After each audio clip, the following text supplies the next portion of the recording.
welcome to respected Dr. Arvind Arahan sir, who is an associate professor at the School of Management and Entrepreneurship, Jawaharlal Nehru University, with nearly 19 years of rich experience in teaching, consultancy, research, and rural development.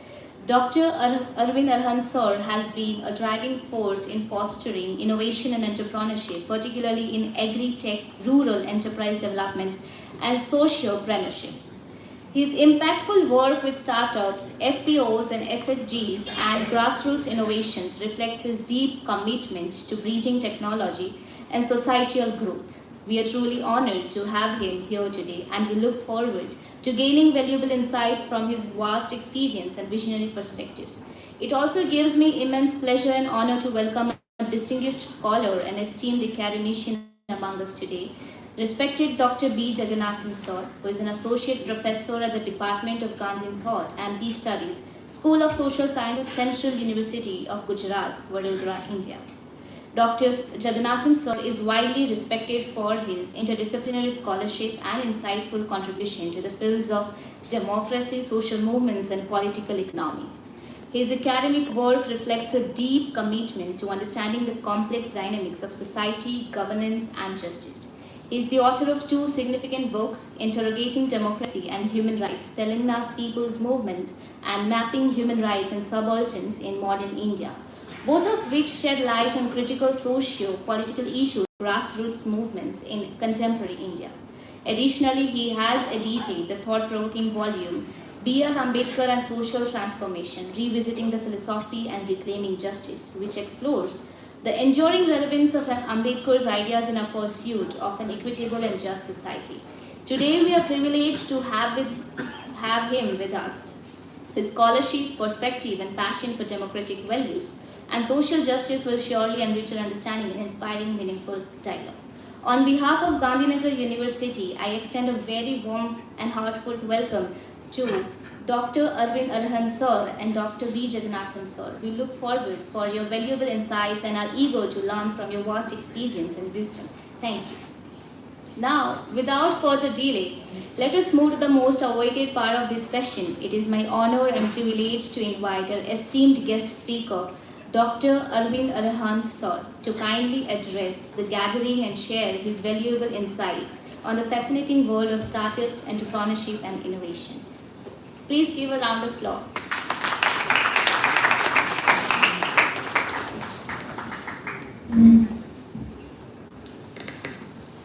That's right.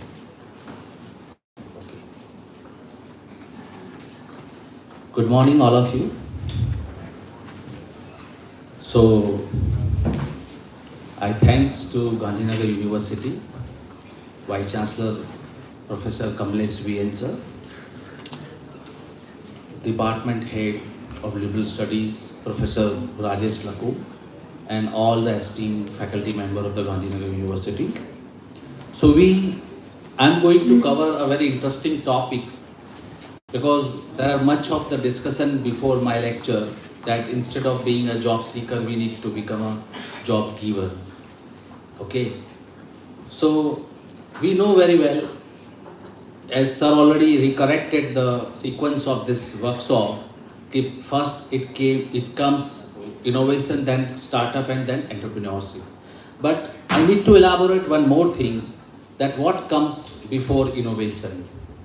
Before innovation, what is the requirement? Because I don't want to be this dialogue or this lecture should not be a one way.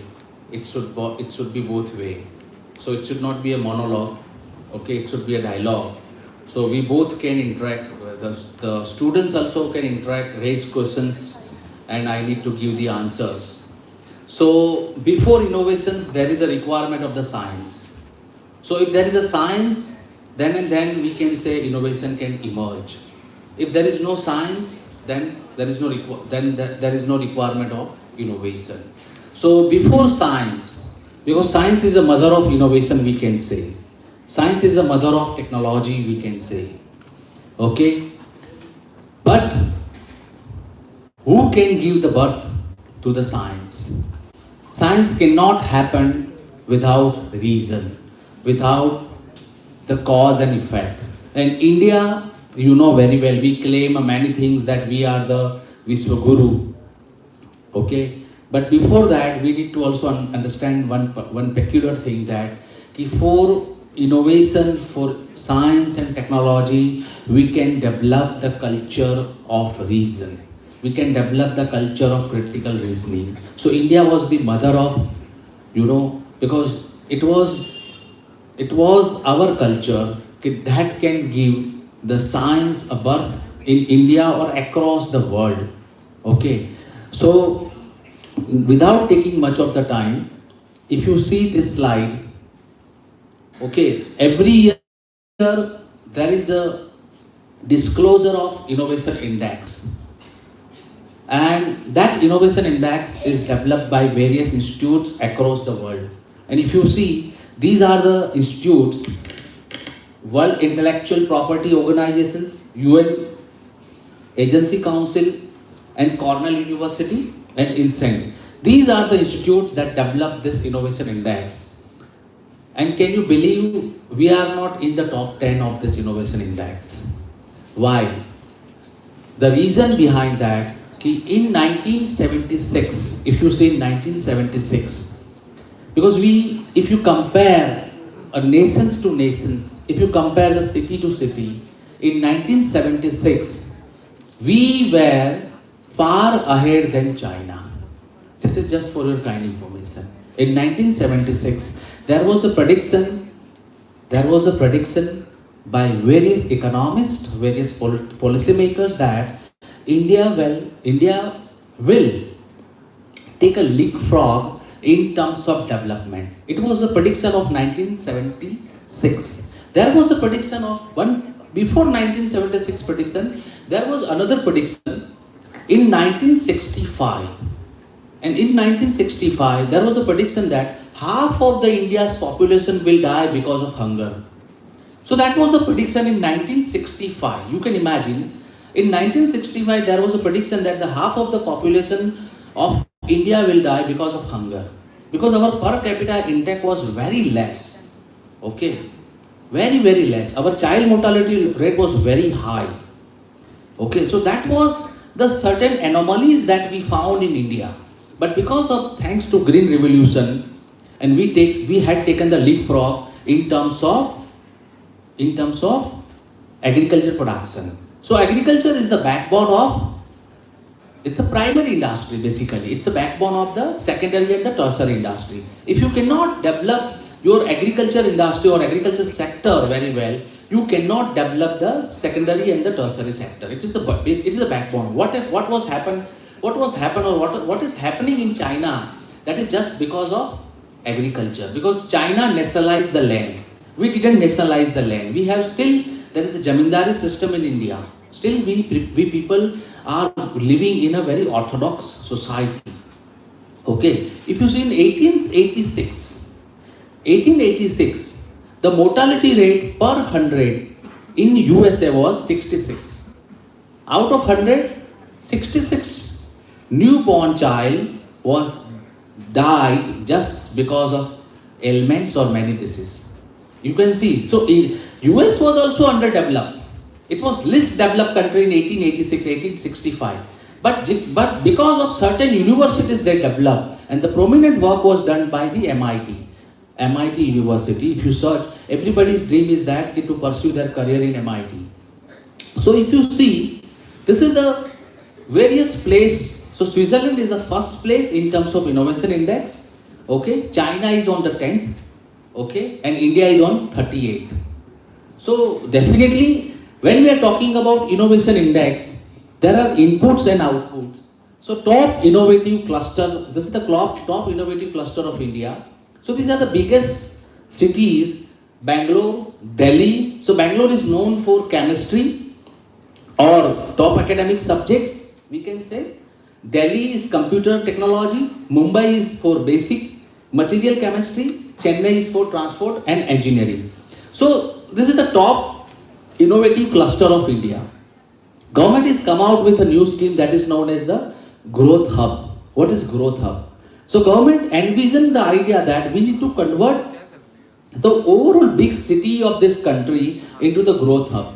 So they just started, Indore is a one city, okay, Bangalore, Hyderabad, Ahmedabad, these are the certain city, and Pune. So these are the certain city that are considered as a growth hub of India.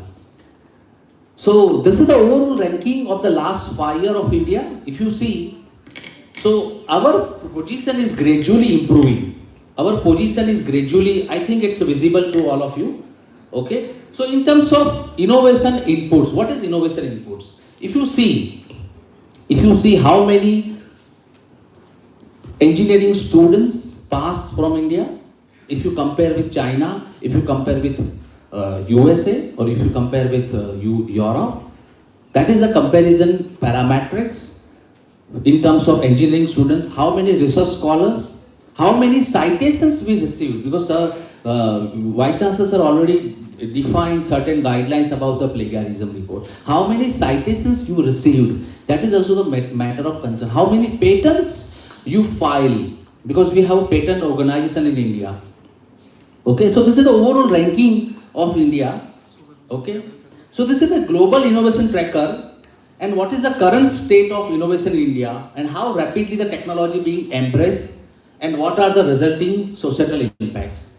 See, if you see the package of practices in agriculture, it had taken more than 10 years. It is very tough job to convince the farmer, because government enacted the 5 farm laws, and it was even tough for the central government to convince the farmer, and there was a big uproar across the country because of that farm laws.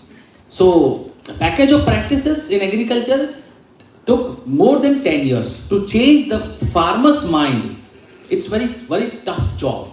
Okay, so definitely we are in the democratic world, we are in the democratic India, but we need to convince the people through persuasions, through democratic values only. So this is the science and innovation investment in various sectors. You can see our science and innovation investment in terms of research and development investment, it is decreasing.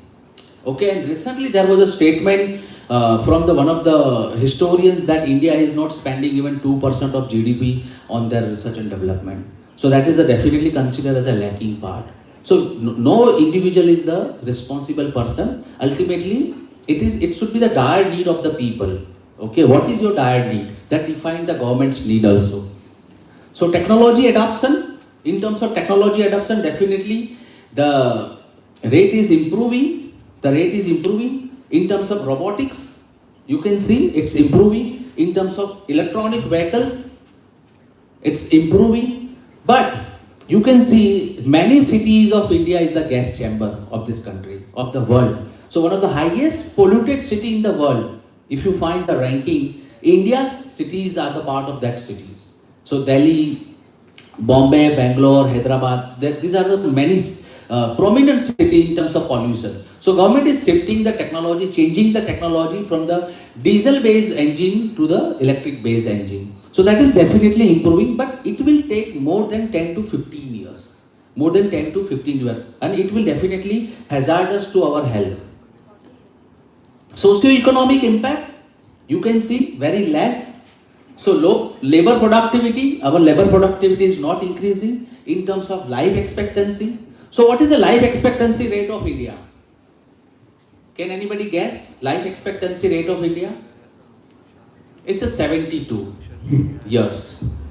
And what is, because we always compare India with Pakistan. So we easily target a very low developed country with India. So what is the life expectancy rate of Pakistan? They have a more life expectancy rate than India. So that is ironically fact, but we should not compare always with Pakistan only, because see, if your aim should be high. Your aim should be high. So in terms of life expectancy rate, our life expectancy is 72. And what about the developed nations' life expectancy? They are 80, 81. Okay. So socio-economic temperature change, that is also the matter of concern. It is also improving. Okay. These are the certain innovation strength. I think it is not visible. Okay. These are certain strength and weakness in terms of innovation index. Okay, so technology absorption, ICT, IT and ITA services, that should be considered as a strength of India, we can say, because the easy availability of labor or cheap labor. So India is a source of cheap labor. Okay, so that's why our software engineers taking the education from India and they flew away to abroad for for their career build up. But nowadays, there is a restrictions from the USA in terms of H1B visa, and it will hamper a lot to our IT industries. So this is the certain innovation strength and weakness in India. These are certain innovation inputs in India in terms of graduates in science and engineering. Okay, so we are equal to 27% of the total graduates in 2023. In terms of researchers, in terms of gross expenditure on research and development, it is only 0.65% of the GDPs. So we need to build this inputs. Government need to focus on this inputs. Then QS University ranking. So I came from the university which is the part of the QS University ranking. So our development studies, JNU is the prominent institute, you know very well, across India. Since last 10 years, 15 years, if you see the NIRF ranking, JNU is always top. Okay, so reason is that we are very research oriented university. We believe in democracy, discussion and dissent basically. Okay, so it should be the dream of every student or every faculty to work or to study in JNU only. So JNU is a QS. JNU has their own ranking in development study in QS ranking. Domestic industry diversification. So the production or the manufacturing sector should not be in the hands of the oligarchs. It should not be in the hands of the 2 or 3 people. It should be diversified. Knowledge intensive employment. Okay, it is down. So that was the inputs, and from the outputs point of view in India, we can see the patents by origin. How many patents we are filed? 49.86 thousand patents in 2023. It was definitely up by 29.34%. Unicorn valuation. So definitely we are creating unicorn. But if you see, the most of the unicorns that we develop, that is from the IT and ITA services, not beyond that. So we need more unicorns from the manufacturing sectors. Then high-tech manufacturing, then production and export complexity. It is also equal to score of 0.49% in 2020 and equivalent to an indicator rank of 42. Then high-tech experts, intangible asset intensity, global brand values of top 500, national feature films, mobile app creation. Yes, definitely we are it was 6.79 billion global downloads. So we are number 1 in terms of this mobile app creation. Yeah. So that was all about where we stand in the innovation right now. But your innovation, as I already clarified, your innovation is not sustainable if you not develop your primary sector. So agriculture is the backbone. Okay, agriculture is the backbone of innovation, because still today more than 45% of our population is depend on agriculture. Okay, so it is definitely a backbone, because everybody required 3 times a meals. Without food we cannot survive, or nobody can survive. So you can see earlier, before 10 to 15 years, or if you see in old age period, before 50 years, 60 years, 70 years, so your grandparents always talk to you. In our time, we just taken 1 or 2 times a meal. So there is no diversification in our meals. Nowadays, you can see we started our breakfast with 2 to 3 cuisines. We started our breakfast with 2 to 3 cuisines. In lunch and dinner, there was always 4 to 5 items. Okay, so it changes. Earlier all the works of kitchen was done by female only. Now the male is also the part of the kitchen work, because the society's dynamics is changed. You can see in your kitchen how many things is required, or how many utensils or how many machines you are using. Okay, from fridge, blinders, oven, gas stoves, all See, it is a radical change, and it makes the labor of women very easy. Earlier, women was considered as a labor. लोग शादी क्यों करते थे? If you see in our societies, why people prefer marriage? Just for कि हमें we just required a labor. So that was the orthodox values basically. So we could not consider women as a equal. Okay, but with the machine, with the invention of machine, now nobody can depend on only on this. So it changed the societies also. Okay, it also changed the job market. So job market is also changed, we can say. Okay, it's not working, no worry. So when we are talking about agriculture, so if you see in agriculture, we are the largest producer of wheat and pulses. We are the largest producer of wheat and pulses. So do you know there is a requirement of brand in terms of this wheat and pulses? Yes, definitely there is a requirement of brand in terms of wheat and pulses as well as agriculture products. So government is given a one tag that is known as GI tag, geographical indicators. What is geographical indicators? Okay, so which mango is famous in Gujarat? Can you? It's Kesar. So Kesar from where? It's from Talala. It's from Junagadh basically.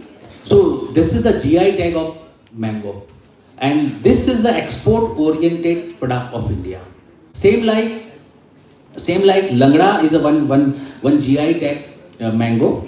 Okay, so definitely agriculture product is GI tag, and through GI tag it is marketed across the world.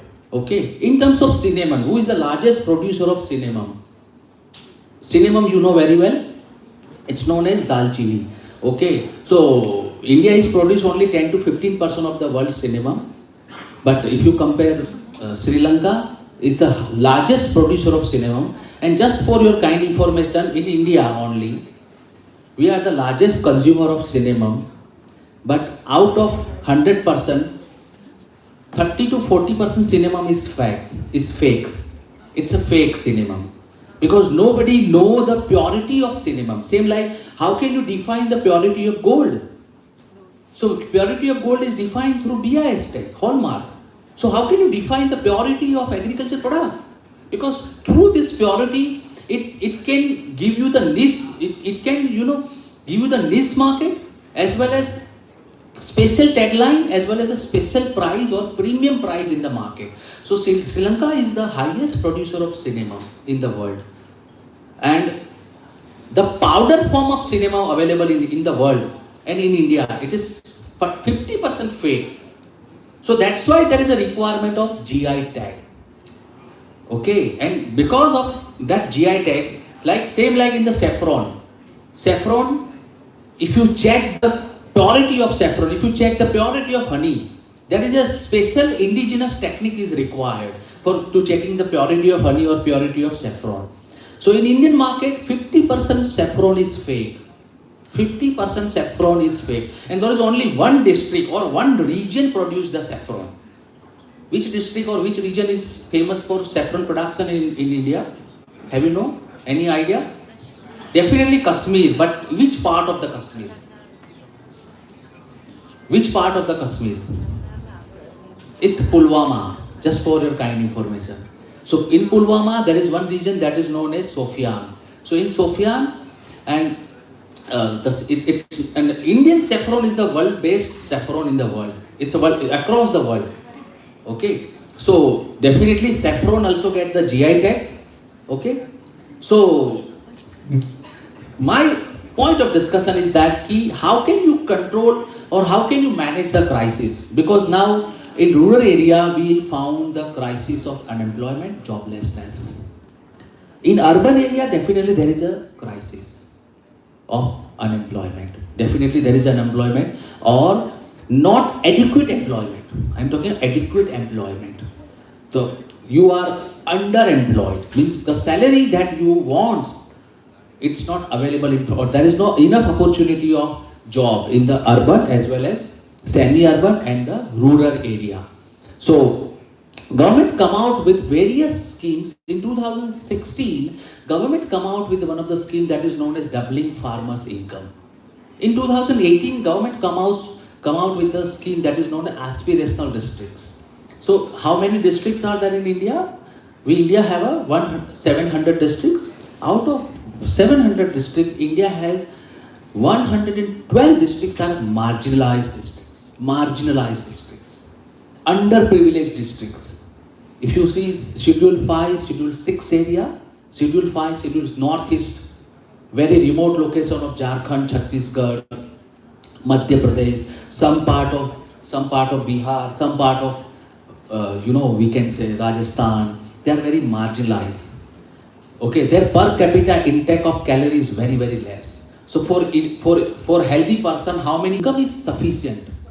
So farming is definitely a good business, but we didn't consider farming as a good business. Okay, so in India there are the farmers who earns more than 10 crore, 20 crores, and we had taken various grassroots, various samples in Ahmedabad only.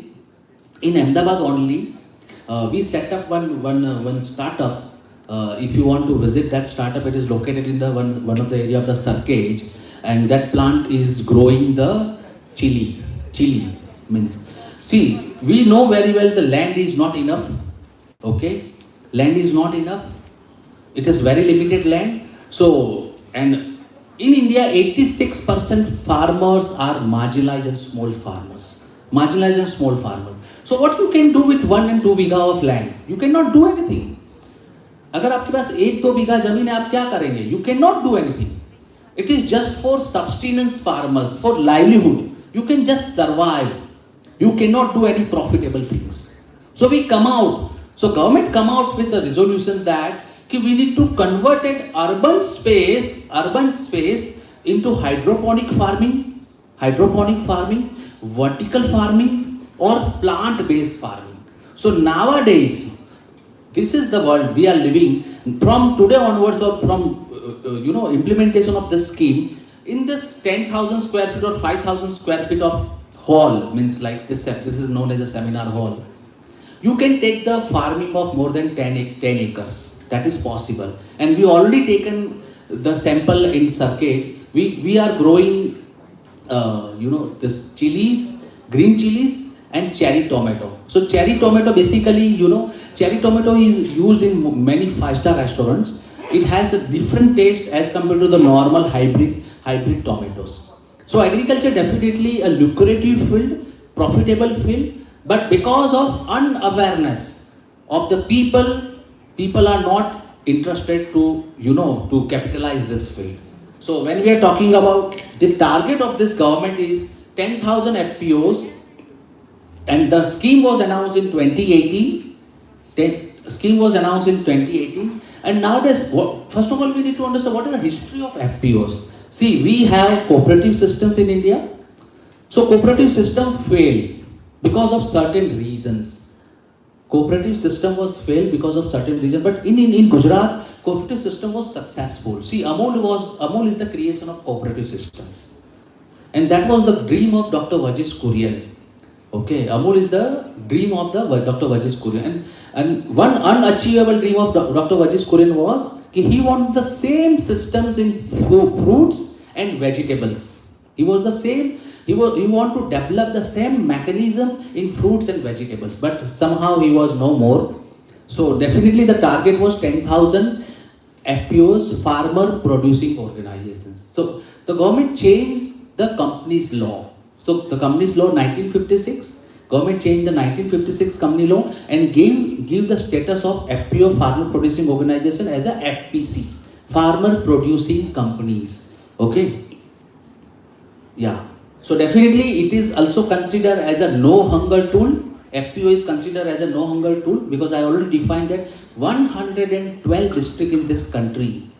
If you see the northeastern region or certain districts of Bimaru state, we have this is one particular terminology is depicted the certain states of this country, and it defined in terms of their per capita income, in terms of their daily calorie intake. So in this 112 district, government invested on social infrastructure, physical infrastructure, as well as on education and welfare. So this 112 aspirational district scheme was launched in 2018. 2016 there was a scheme of doubling farmer incomes, and in 2020 government come out with the 10,000 FPO by 2024 across the India. Yeah, so that is basic values of this farmer producing organization: self-responsibility, democracy, self-help, equality, social responsibility, sharing and caring of others. These are certain types of FPOs: market-oriented FPOs, input-oriented. These are the reasons that why I already discussed, because beyond 80% farmers are small farmers. So they don't have the land beyond 1 acre, 2 acres. So their livelihood is very subsistence. They can't survive. Okay, these are the various data of the agriculture census 2015-16. Various data define, in terms of farmers' situations across the India. These are certain benefits of FPOs. Yeah, we have the farmers that exports the roses and various flowers in Europe also. So we have one FPO that is working in South Gujarat region, in Valsad, in Navsari district, and there's sapota. Sapota is very famous, and they are exporting sapota in Delhi as well as in Europe. We have one FPO that is working in Tapi district, that is working on okra, bhindi, and they are, what is the basic rate of bhindi? आप कितने में खरीदते होंगे? 50 rupees per kg, 100 rupees per kg, but they are exporting at 300 rupees per kg in Gulf. Yes. So that is happened just because of FPO only, farmer producing organizations. Or if you see in rural area, the okra is available even 20-30 rupees per kg also. Okay, so all is based on how you manage the supply chain. Yeah.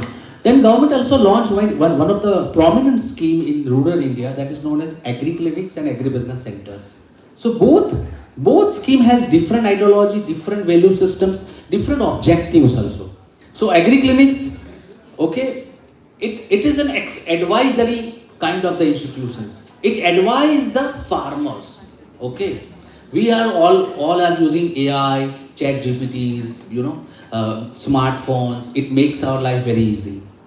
But what about farmers? If some disease occurred in the farmers, because see, our life is very easygoing life. We are living in urban area. We don't know the nitty-gritty of the rural area. Because for taking the bus from rural to city, they takes more than 2 to 3 hours. It takes more than 2 to 3 hours. Okay, so that's why we are living in we believe that we are the privileged one, but the farmers are not the privileged one. Okay, because they need to struggle for everything in their life. So agri-clinics is an advisory form in terms of plant protection, in terms of post-harvest technology, Okay.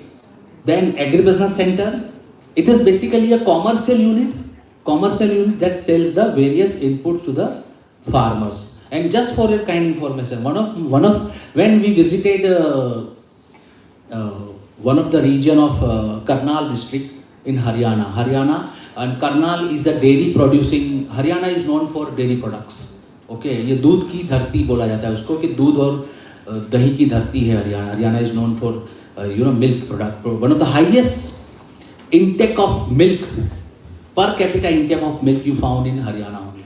Okay, 1 liter per person, more than 1 liter. Yes. So in Haryana, we visited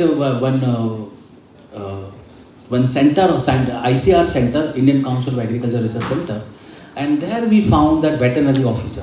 So veterinary officer, government veterinary officer, यहाँ पे कैसा है कि government job मिलती है तो it is a dream job of everyone. Everybody is fighting for government job. But in Haryana, just for a kind information, one of the veterinary officer told me that, sir, I leave the job. I leave the job of veterinary officer. मैंने बोला, why you leave the job? Because sir, I earn more than government job in private. They run the artificial insemination center. Artificial insemination, it is one technology. Yes, it is one technology. And just for your kind of information, there is one breed is available, one famous breed of buffalo is available, and it is one of the highest selling breed in India. And the breed name is Murrah Bans, Murrah Buffalo. And you know, if you see the milk producing capacity of Murrah is the highest in India. And it costs more than 20 lakhs. People are developing their own tabelas, own farmhouse, converted farmhouse into this buffalo animal husbandries, and they are earning more than 1 crore rupees. Which job gives you 1 crore rupees per year? No jobs. Okay. So if you see the highest paying sectors in IT sectors, financial service sectors, they provide you 20 lakhs, 30 lakhs per annum CTC. But in agriculture, you can earn based on your capacity, based on your abilities. Okay. So if you see, yeah, your battery is running low. No worry. So that was the scheme. Apart from that, in 2015, government come out. Okay, these are the various, the data is not visible, various trained personnel, trained candidates that got the training from, you know, through these schemes only. And the number is very significant. The number is very significant. This is the another flagship scheme of the government of India. See, up till now, whatever we had discussed, that was about the farm sector. Farm means agriculture scheme. This startup village entrepreneurship program is non-farm scheme. It don't have any relation with agriculture only. Okay, so it was launched in 2016. Startup village entrepreneurship program. See, we have various case studies. It is Din Dayal Antyodaya Yojana schemes. The 4 core component of this scheme is social mobilizations. Okay, social mobilizations. Okay, and community institutional building. See, we in urban space, the male female can talk with each others. But till today in India, there are certain places where the female are not allowed to talk with male. This is the real India. And you need to visit that part of the country. I visited many part of this country where the female are even not allowed to is in-laws in the house itself. So this is our society. Okay, and we should not proud. Okay, we should shame on it. How to change this social dilemmas and social dogmas, because where the women are not considered equal to men. Okay, and what is the sex ratio of Haryana's and Rajasthan and all these areas? You cannot imagine. It is below 800. In 1996, the sex ratio of Surat was 777. In 1996, there was one survey was done in Surat. Surat is the industrial city of Gujarat, and at that time, the sex ratio was 770. The male-female sex ratio. Can you imagine? So definitely, it will create a crisis, and it is creating a crisis. Okay, it is creating a crisis because everybody wants a married life. Everybody, because our society defined that. Our society defined that a girl or boy should be married. In Western culturalization, it should not be considered marriage. Marriage as an institute, they not consider as a required institute. We consider as a required institute of the society. Okay. So social mobilization, definitely this scheme provides a social mobilization. A female can talk with each other in the villages. Okay. Then financial inclusion, livelihood promotions, and convergence in social development. Okay, so these are certain addressing ecosystem, missing knowledge ecosystem, missing incubation ecosystem, and missing financial ecosystems. This is the one pictures of that one block that is known as BRC, Block Resource Center, BRC. This is the one block of Garonda, and if you can see the objective of that block, sustainable employment to the poor people of the village, sustainable employment. Okay. It is written in Hindi. This is one block of Pinjore. Pinjore is one place near to Panchkula. It is near to Panchkula. Means अगर आप कभी शिमला जाएंगे तो पहले पंचकुला आता है और it is a part of that block. Okay. They run one canteen also, and in that canteen they provide you the lunch at 20 rupees. Okay. It is just based on the cooperative mechanism. This is various grassroots level organization in this block. The number of SSG members, total number of SSG group, village organizations. Yes, village organization is also very important. And you can see 59 village organizations, number of cluster level federation, CRPEPs, very important role in SWAP, community resource personnel, enterprise promotion. So their role is capacity build up. Okay, हमें ये लगता है कि कि to run a business is a very easy going job. It's not an easy going job. Okay, we make one survey in Surat, and in that research we found that most of the students are undertaken various startups from the help of family, from the help of relatives, and within 1 year it collapsed. So 60 to 70% startup is failed. Why? Because no proper planning, no vision, nothing. They just want to create the image in the society कि हमारा बेटा हमारी लड़की startup चला रहे हैं. But reality is different. Okay, and if you see this village organization, they are sustainable. They are still sustainable. They are they are earning their livelihoods. Different organizations at the Pinjore block also. This is one home-packed spice unit run by one of the lady. She is earning more than 15 to 20,000 per month. This is one of the manufacturing unit of the bulb, and you can see the symbol. It is the innovations of that village or rural woman only. They define the symbol itself. They are illiterate. They are not बहुत ज़्यादा पढ़े नहीं है, लेकिन they know the nitty-gritty how to run the organizations. Okay, this is one pottery unit, one traditional suite.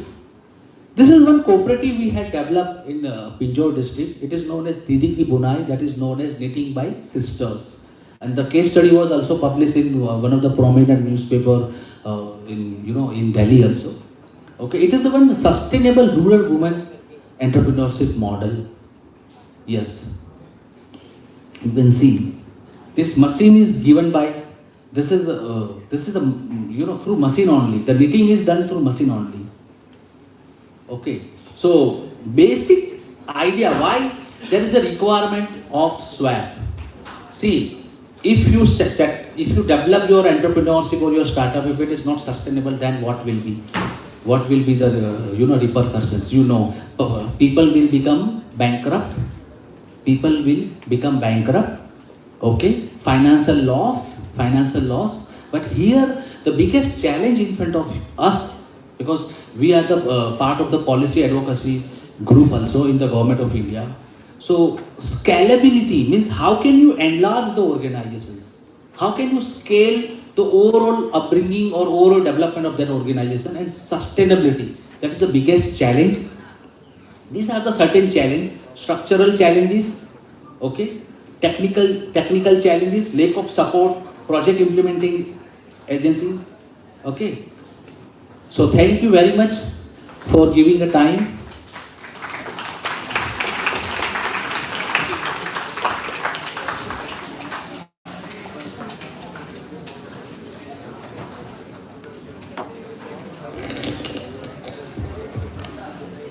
Thank you so much, sir, for your enlightening address and for sharing your wisdom with us. Your words have truly inspired us to think beyond the ordinary and to embrace innovation as a way of life.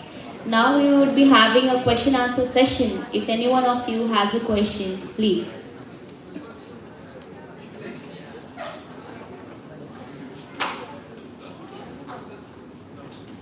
Anyone who has a question?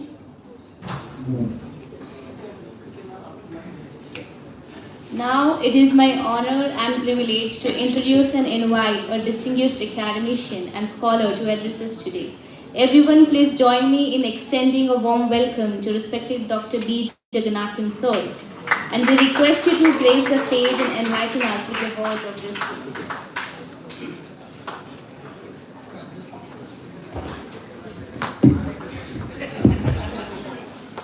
Good afternoon, everybody. Good afternoon, please. Thank you. Respected the Principal of Honor Vice Chancellor of this university, and colleagues who are present here, and my dear friend Rajesh, and all my friends sitting here who pursued their doctorate from my university, and friends, our speaker Haran, and student friends. It's honor, it's a privilege for me to be part of today's deliberations. And of course, important theme that you wanted to discuss, entrepreneurship, and this topic for me something is different, but try to relate the work which I am doing, right? And you're talking about startups, innovation policy, innovation and entrepreneurship. But before you talk about, whenever you want to have the innovation, right? Or you want to start up anything, but we need to have the education is more important. Unless and until you have access to education, right? And education, that too is a creative education, critical education. If you are not access, it is very difficult to actually think innovatively, think critically, and then be part of the development of the nation, or development of the community, or development of the region, right? Development of the state. Therefore, education is more important. And education is important. And education, if you see, education is very important because it is not just merely to get job, just contribute something to the nation, but also we need education because it's a social progress. It leads to social progress. Not only employability, not only economical progress, but also it also requires, because it's the social development. Development, I am talking about development because it's not, whenever you talk political economy, if you are aware of, it is economic growth and economic growth and development. We talk about, the friend was talking about all sorts of developments. When we just go by the percentage, our GDP growth is 7.8, 9.8, 10.8, and we are far ahead with other countries. But actually, really, if you want to go back and see that there is illiteracy in the country, there is a disparities between the economy, rich and poor. There is a disparities between rural and urban. There is a disparity between states or among states in the country, right? So GDP growth, it is useless if you don't have these kind of disparities. Therefore, actually education actually gives us space to think, to bridge the gap between these rich and poor regions, different regions, and the social development in terms of prosperous, in terms of rich, and in terms of poor, or in terms of socially privileged and socially deprived. I think we should bring this gap, then only we talk about development. So therefore, growth is not only important actually. For economies, growth is important, right? Growth, we measure everything by taking growth. But that is important. I am not saying that is not important. But that is important if you add again to the development. Again, development for what? For whom? Development, whenever we talk development, it is the overall development of the people. All sections, irrespective of your identities, caste, class, gender, right? Then only I think that actually gives us social development. So therefore, there is not merely growth but also development. But the development is all actually includes social, not an economical development, but it is a social development. Therefore, inclusion is more important. Inclusion, when I talk about inclusion, I just define what is inclusion? Inclusion is a universal right of human beings. Everybody wanted, and if I come to the public domain, I want that respect. I want dignity. I want to see equal to others. I wanted to show you as like others. So you want to be included in the mainstream. If you go to the school, you expect inclusion. If you go to any restaurant, you find you wanted to be included. You wanted to go to the temple, you wanted to be included. If you want to go somewhere else in the public domain where you actually expect some dignity, some respect, that is inclusion. right? Therefore, it aims to inculcate all human beings are equal, irrespective of your race, religion, disability status, caste, creed, income status, etc., etc., etc. Therefore, inclusion is nothing but it's primarily providing equal opportunities. I am just insisting on opportunities today. There are people who get everything, but there are people who don't get anything. It's not only today, centuries, if you see the opportunities, the quote unquote opportunity is very important. If you don't have opportunities, you lose your representation. If you don't have your, and actually opportunity, you don't get your, recognition in the society. And if you don't have opportunities, friends, you don't get representation, recognition, and redistribution of resources. Therefore, all these resources and recognition, right, representation as a link with the opportunities.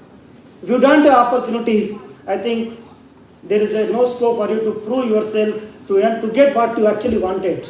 Not that you expect without anything, but you are qualified, you are educated, you have social mobility, economical mobility, and you are articulative, but you are not getting opportunities because of lack of opportunities. And because of lack of opportunities, because there is a society is iniquitous.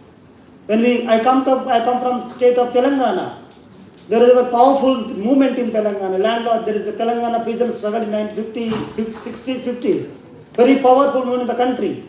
And Congress party was very powerful in the country of independence.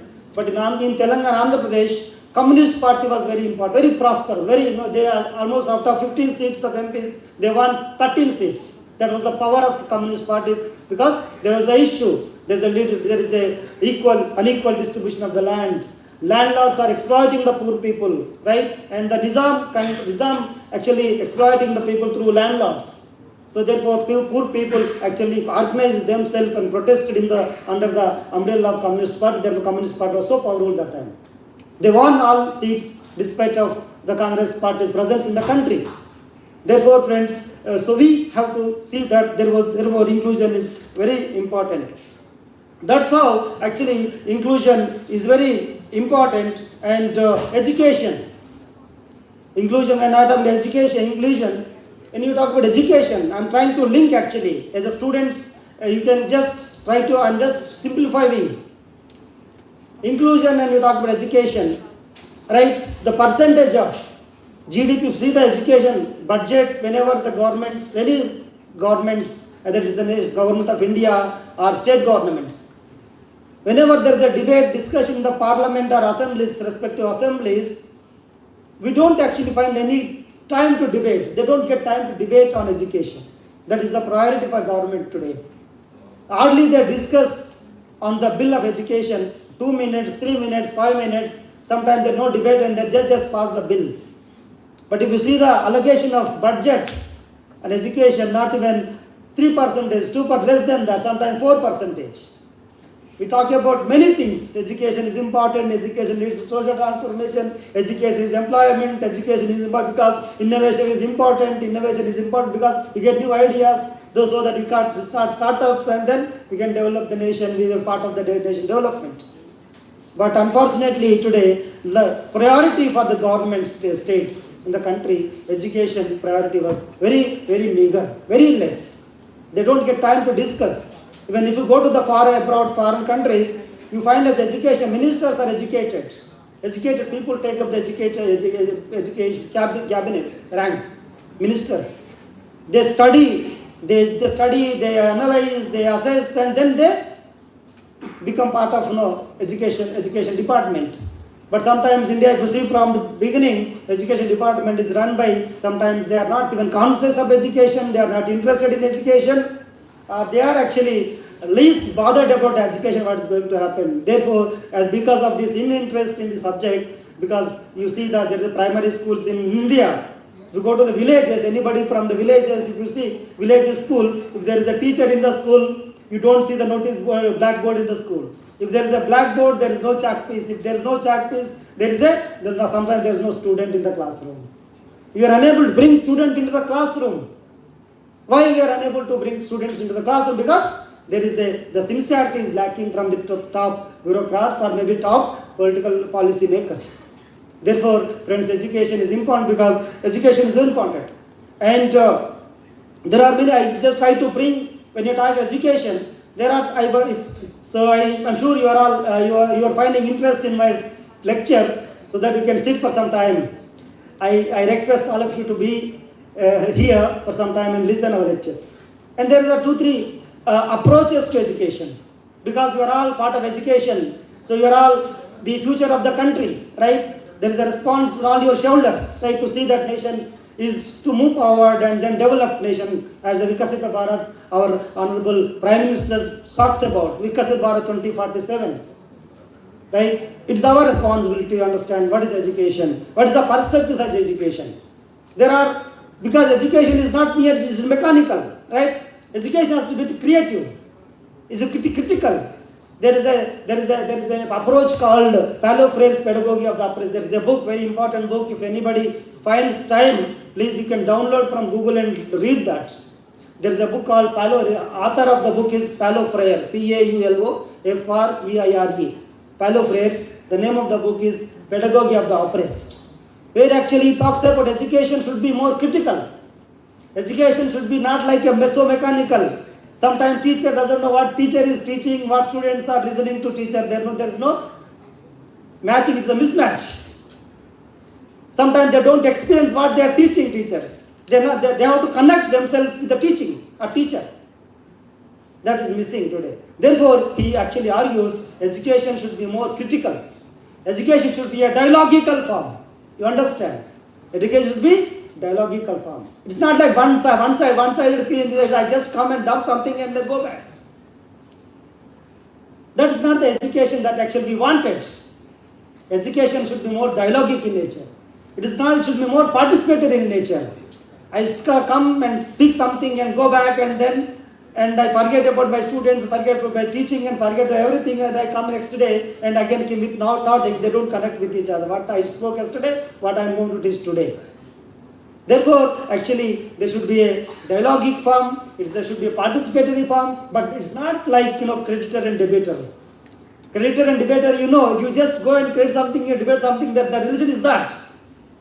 That should not be the system of education we want. We want actually, he argues that actually what society is discussing outside the classroom, that should be discussed in the classroom, friends.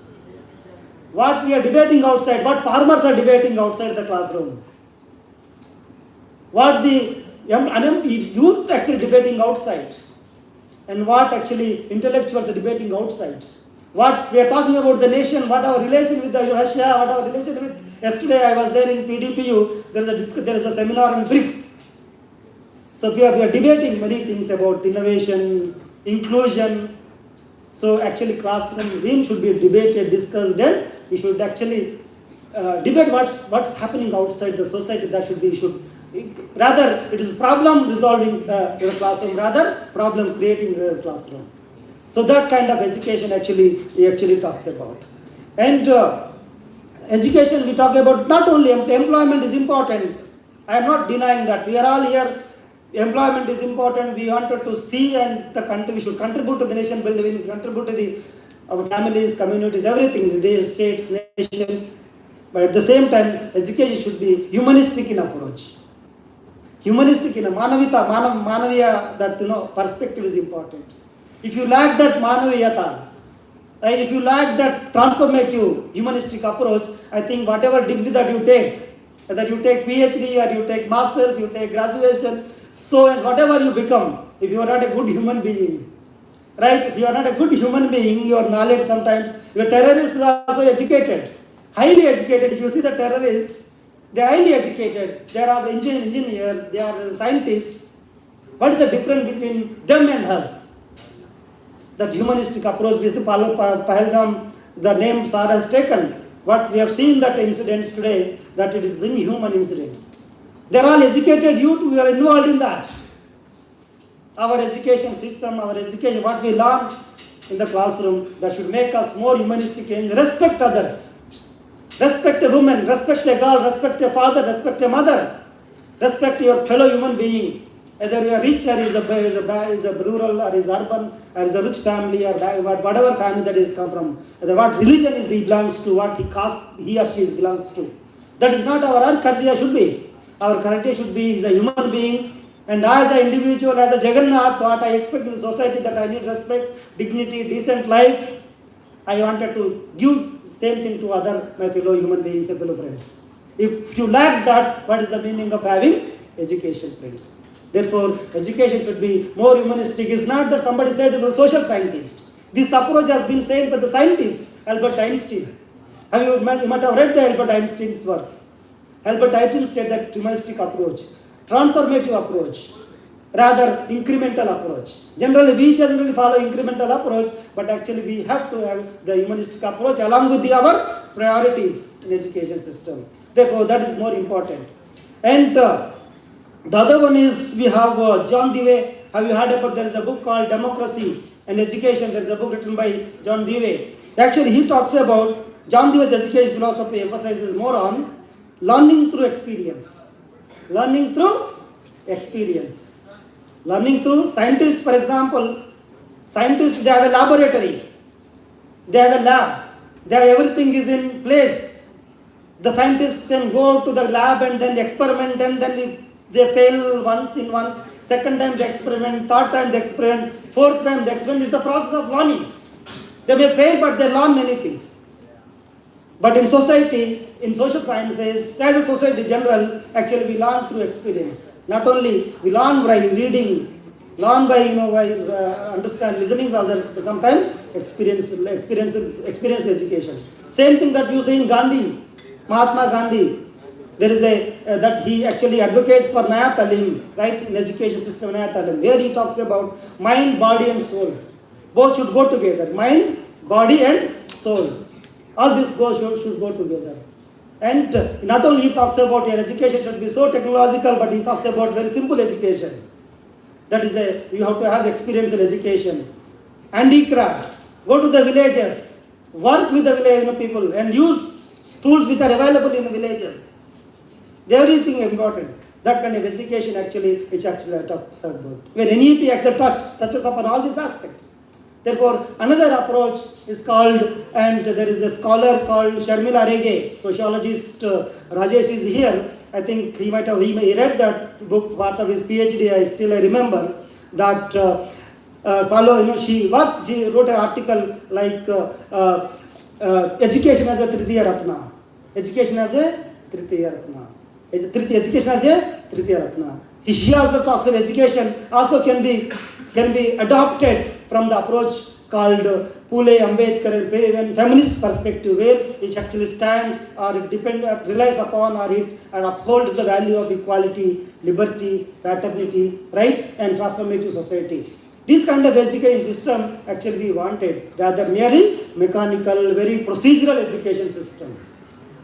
Right? Therefore, and he also advocated progressive education, focus on problem solving and critical thinking, right? Reflective thinking rather than merely memorization. If you go to, I see many students from corporate schools, where I have studied in the government school, Telangana small village, right? And if anybody gives me some tool to work, and I still again, if anybody asks me today, I can do some work if I go to the villages.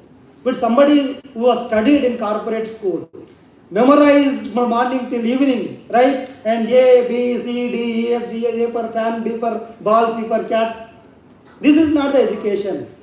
Education should be not memorization but critical thinking, and it's the reflective of the thinking rather than merely memorization. But education system has to be changed. Right? These are the approaches actually gives us some understanding of education. Some understanding of education, even if you talk about there are many parts of approaches, but I'm not going into that part. But again, if you see the new education policies in the country, new education policies in the country starting from 1960s, Kothari Commission on Education. And if you see again Mudaliar Commission, and if you see the Commission New Education Policy 1986, if you see the NEP 2020, National Education Policy 2020, there are a lot of similarities. New education policy, 19 Kotari Commission report, if you is a very radical report actually. Kotari Commission. When they submitted the report to the government actually ignored the committee report. But the committee report is very important actually. The committee report is important because I believe and I understand that there is a concept called common school education in the Kotari Commission. Common school education today we see if you go to Ahmedabad, if you go 1 kilometer, one place to other place, you see there are many schools today. There is a concept school, public school, private school, international school, right? What not? My goodness, there are many schools today. And I found that there are many schools where, and you find there's a fee structure that you see in the private schools. First class to third class, my son was daughter studied, they are studying in KV school, I didn't pay any money. But my colleagues' children, they are going to the private school, they are paying 1 lakh, 2 lakh, 3 lakhs, my goodness. I am astonished to see how much my colleagues are actually suffering. And I got to know just education, KV school, they are doing very well. They are playing, they are critical of things, they are getting good marks. They are speaking English also sometimes. Sometimes they may not that good English in corporate schools who study, but they are doing very well. So Kotari Commission actually talked about the common school education. There should not be any schools like, we don't categorize the schools. We can't categorize the schools like a public and private, government and private. But we should bring all together to the same school. Such a very transformative idea it is. Rich person can also come to the same school. Poor can also come to the same school.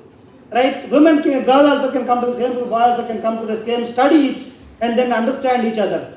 Sometimes students come from the vulnerable background. They may are angry with the upper strata because they think that these people are exploiting us. Sometimes they may have their own limitations.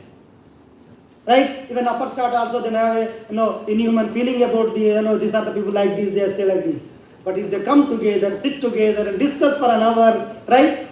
And understand each other, there is a scope for them to understand each other. It's a common school education where same school, same classroom, both are sitting together. But for some time they may have different opinions. But if you sit together, it continue for some time, actually they may understand each other. Understand the poor can understand the limitation of the rich. Rich can understand the vulnerability, caste problem, humiliation that is paying from the background of vulnerable groups. Both can understand each other and discuss many things. So that platform where experience education starts there itself. They can share their experiences. They can share the father's experience, mother's experience. You are talking about mother, wife, family system. Both can be discussed together sitting in the common school education, friends. But today, unfortunately, the government rejected that point of time. Congress government was there, right? And then Gandhi was also talking about this kind of education, experience education, but nobody taken seriously. So therefore, common school education that Kotari Commission actually talked about. And integrating the knowledge, he actually talked about village education, rural, you have to study the rural, based on the rural experiences. That actually very important in common school education system in Kotari Commission. Even 1986 education policy actually talked about give free education to disadvantaged sections of the society. A scheduled caste, scheduled tribes, girls particularly, give them free education. Our Constitution of India talks about. Article 45, 46, all these provisions actually talks about free education for. But today, there is no concept of free education, except today right to education gave some scope. But still today, there is a limitation of right to education. So therefore, friends, this education important. This actually reflected today in our NEP 2020. We are all now actually debate my university every day, one day or the other, there is a seminar on NEP 2020. Government instructed strictly gave the instructions to all the universities in the country, all the vice chancellors, that you actually talk about education system in NEP 2020. Your classroom, outside the classroom, organize for seminar daily, but you actually champion the value of NEP 2020. It is a revolutionary document in the country after independence. But what about NEP and Kotari Commission that you rejected? So now it's not that now they are calling this as a revolutionary document. It has to be popularized. It has to be implemented. It has to be teachers have to be taught and tell them to teach and talk about new education for 2020. I am so happy there are many revolutionary ideas are there in the NEP 2020. There is a concept called multidisciplinarity. Where I have studied, when I was studying graduation BA course, I have studied only political science, history, economics. I don't know mathematics. If anybody asks me, students from BTech background, any background, they ask what is the A plus B whole square, then I may not answer that question because I didn't learn that. My education system only is fragmented. It's a standalone subject that time. I only studied to 10th class, up to 10th class, all subjects are there. And 11th, 12th, we have jumped to arts and then BA and then political science. I don't have any knowledge on science, I don't have knowledge on mathematics, I don't have knowledge on any other technological progress today. And I can't compete with the people who come from the mathematics background and science background. If I sit for competitive examinations particularly, if I sit for civils, if I sit for, I sat for civils preparation for 1 year, I realized that I cannot get the civils because I am very weak in arithmetic, mathematics and all, because the general studies you have to write the questions will come. Therefore, these actually NEP 2020 gave us opportunity to actually study. Science students can study social science. Social science students can study commerce. Commerce students can study science. And it's an integration of the knowledge today. Integration of the knowledge. So you can overcome the barriers that you faced.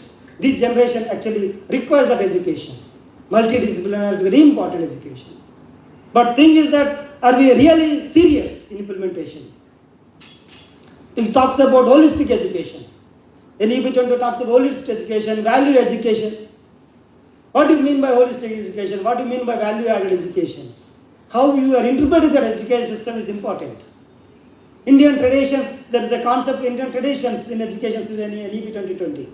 When you are interpreting NEP 2020 traditional system, Indian modern Indian traditions, what tradition that you are going to promote? What kind of tradition that we have in the country? So I was so unfortunate that there is a girls, women are not allowed to talk to their illas or husbands in front of their illas. This is your tradition. That's what we want to teach in that as a part of NEP 2020. Right? And education we have to see how we are interpreting, that is important. There is a document is correct, procedure, everything is correct. But need to be implemented seriously. And teachers, it's a teaching community, teachers who are in the education field actually see that this how we are actually implementing this NEP 2020, how we are interpreting it. There is in India we have not only one tradition, we have a tradition called Jainism, we have a tradition called Buddhism, we have Shaivism called Jainism, there are many isms in the country. Are we really interpreting these? We are really allowing our students to study those isms? Or we are allowing only to study only one dominant isms? That is more important. Therefore, we have to actually see that all traditions, all customs, understand each other. If there is any loophole in that, try to educate that, and then that kind of education we have to need, and how teacher is important here. And we study Indian tradition system, then I teach introduction to human rights. There is a chapter that I introduced Indian traditions of human rights, where we are bringing actually Hinduism, Vedic literature, we are bringing the Jainism, we are bringing Buddhism, we are bringing all sorts of non-political formations that are there. And NEP, therefore NEP 2020 is important, and holistic education, multidisciplinary education, and we have what you call NEP 2020, we have digital platforms today. Fortunately, so thankful to government of India today that actually they introduced many platforms, digital platforms today. We have a Swayam, we have a virtual labs, we have national digital libraries, we are apart today. What not? If you go to Google, if you have access to Google, you can download books. If you want to buy the book hard copy, you have to spend 10,000, 15,000. But if you get that access to that book through online, I think you can sit in your cabin, sit in your house, and then you can read the book. Digital libraries are there, and it actually tries to bridge the gap between. Therefore, education, NEP 2020, I consider it is very, very revolutionary idea, but only subject to interpretation, how you interpret. How you interpret the document is important. And the language question is mentioned in the language question is not the first time that we debate. The Hindi or Gujarati or is it Telugu or Kannada, Tamil. These are all not the first time we are debating this issue, language question. During the Constitutional Assembly debates, we debate which language should be the national language of the country. There is a debate that Hindi should be the national language. No, not Hindi. Tamil and say that Tamil should be the Gujarat. Gujarat is the Tamil Gujarat. But ultimately, it is decided that Hindi should be the official language, but not that we should ignore the other languages. Actually, Hindi should be official language, and other language should be taken equal status to all languages. States can be given freedom to take up their language, the regional languages. That's how language is important. When during the Constitutional Assembly, when there was a debate on the language question, actually Ambedkar as actually came into the debate and then said that there should be a Hindi language, but that need to be balanced, means to be balanced. That approach actually NEP 2020 actually today actually is talking about. And not only we teach English language today, Hindi language, other languages, but ultimately, my friends, I tell you, NEP 2020 might have said that Hindi should be official language, but today we are in the global village. We are not only competing with only Gujaratis or with Gujarati students and Telugus or with Telugus. No. We are actually today we are competing with not only people, youth in the country, but you are competing with the world today. Innovative starts there itself. We should not confine to one language actually. You learn your mother tongue, you be, Hindi, you speak very passionately, you speak. But don't ignore the English language, friends. English language is important because today I am able to stand before you, speak some ideas I can share. I am able to share because I speak little bit English. I am not from English background. I am actually from Telugu medium background. I am able to speak in front of you today something, whatever knowledge that I have, whatever I speak or write, articulate myself, it is because English language.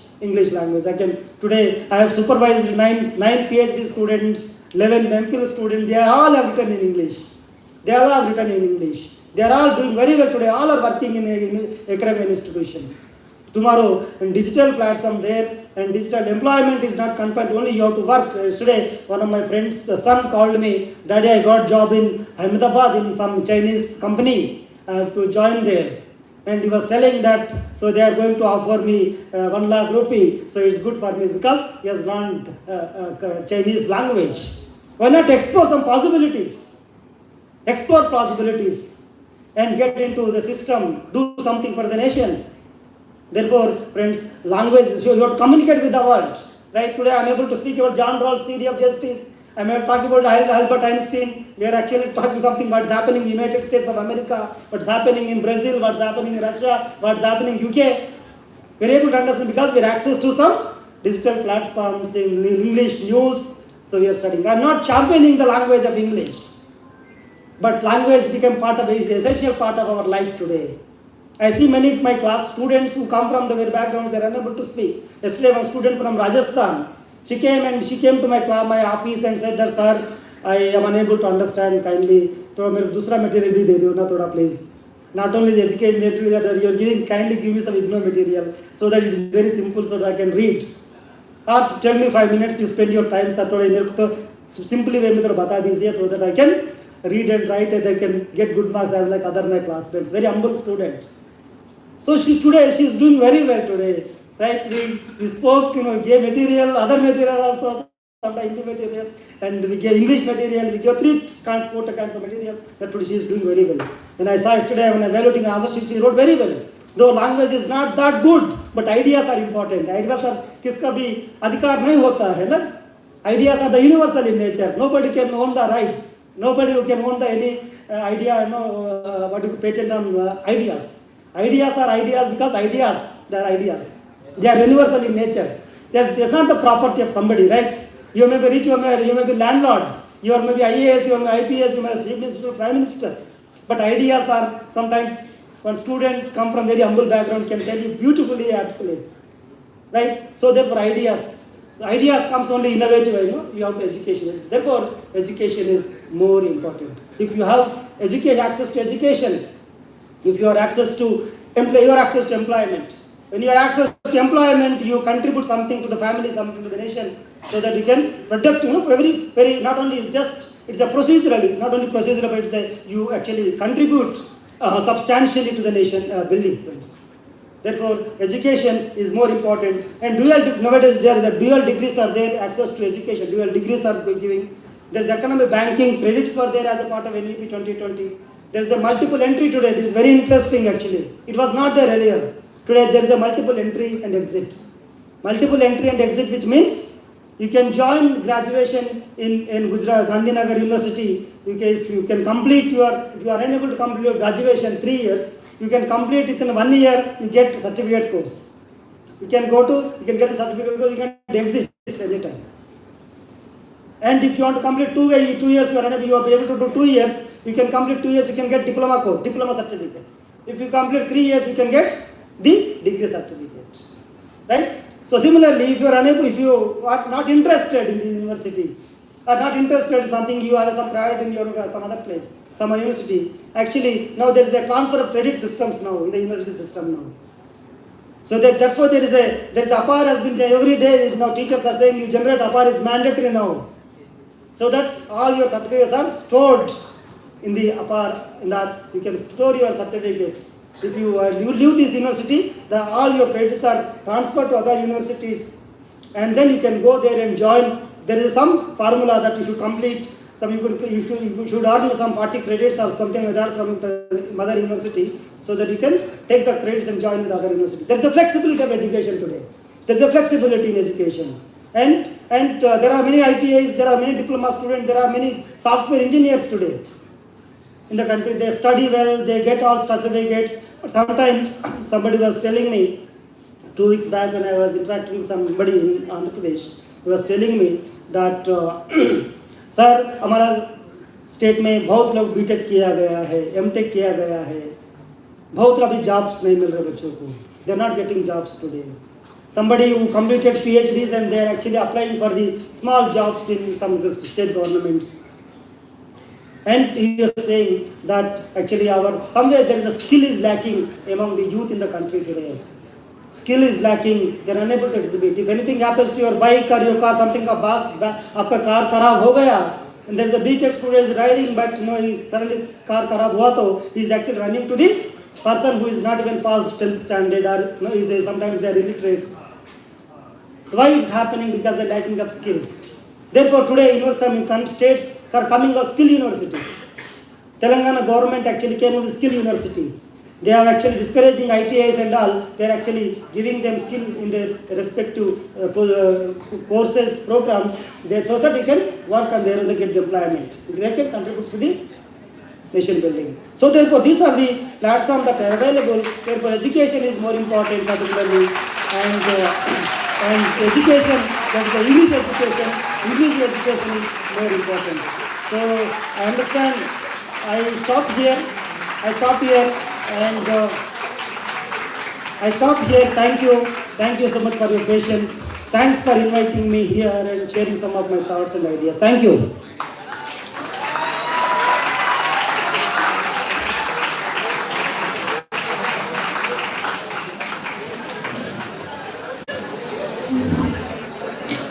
As we conclude this workshop, let us remember that entrepreneurship is not just about building businesses. It's about solving problems, creating value, and making a difference. May today's session motivate each one of us that first step toward turning our ideas into impactful realities.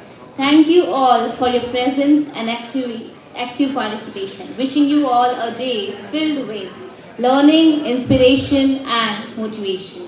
I would like to invite Dr. Rajesh Lakum sir and Brugesh Khatri sir to felicitate with a token of memento to our esteemed guests.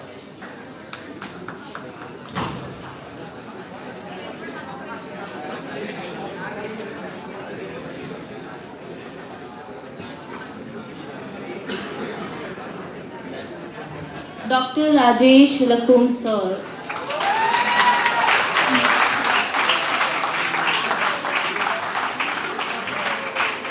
And Brugesh Khatri sir will felicitate Dr. Arvind Arihan sir.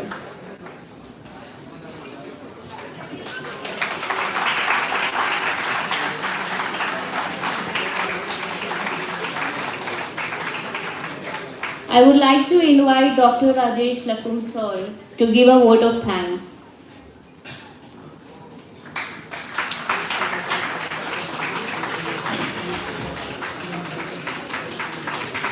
Good afternoon to all respected dignitaries, guest faculty. On behalf of Department of Sociology, Gandhinagar University, it is my pleasure to